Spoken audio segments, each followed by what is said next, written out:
Hi friends, good morning. तर आज माझं सकाळचं मी रुटीन सांगणार आहे.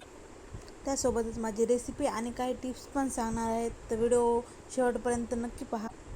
तर जास्त टाईम न घेता स्टार्ट करूया. तर आज माझी दिवसाची सुरुवात घर पुसण्यापासून झाली. खरं तर आज मी उठले होते 6 वाजता सकाळी, पण फोन घेऊन बसले, त्यामुळे कधी 7 वाजले ते कळालं नाही.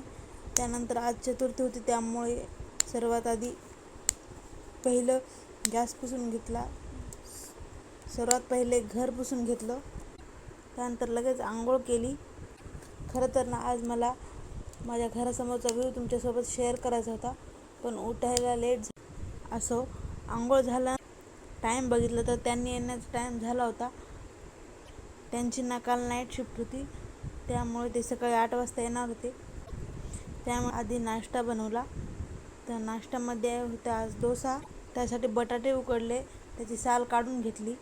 मी एका रीलमध्ये बघितलं होते की तळण्यासाठी जे आपण झाऱ्या वापरतो त्यावर आलू लगेच मॅश होतात. तर मी ते आज ट्राय केलं होतं. खरंच खूप छान बारीक झाले होते. त्यानंतर लगेच शेंगदाण्याची चटणी बनवून घेतली. त्यासाठी शेंगदाणे छान भाजून घेतले आणि एका मिक्सरच्या भांड्यामध्ये जिरं, कोथिंबीर, मिरची, अद्रकचा तुकडा, थोडंसं दही आणि शेंगदाणे टाकून त्याची पेस्ट बनवून घेतली. त्यावर जिरं आणि मोहरीचा तडका दिला. मी शेंगदाण्याची चटणी शिजवत नाही, अशाच पद्धतीने करते आणि खूप छान पण लागते. आमच्या घरी सर्वांना असेच आवडते. हे सगळं करेपर्यंत त्यांनी येऊन फ्रेश पण झाले होते. त्यानंतर लगेच डोसा बनवायला घेतला. पण हा तवा ना नॉनस्टिकचा आहे, पण खराब झाला. म्हणजे मग त्यामध्ये मी काय केलं, म्हणजे ना डोसा करायला गेलं तर चिटकून बसते. त्यामुळे आज मी एक ट्रिक वापरली. त्यावर ना मीठ टाकून कपड्यांनी घासून घेतलं. त्यानंतर मीठ काढून त्यावर पाणी टाकून पुसून घेतलं आणि नंतर डोसा बनवला. खरंच सांगते, बिलकुल पण चिटकत नाही, कोणता पण तवा असो.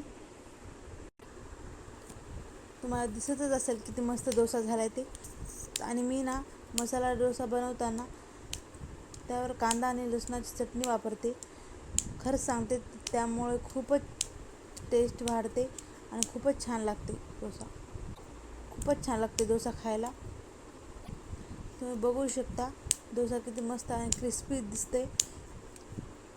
डोसा क्रिस्पी होण्यासाठी ना मी डोस्याचं बॅटर भिजवताना त्यामध्ये थोडी चण्याची डाळ पण टाकते, जेणेकरून डोसा क्रिस्पी होतो. त्यानंतर त्यांना नाश्ता दिला आणि मी पण नंतर केला.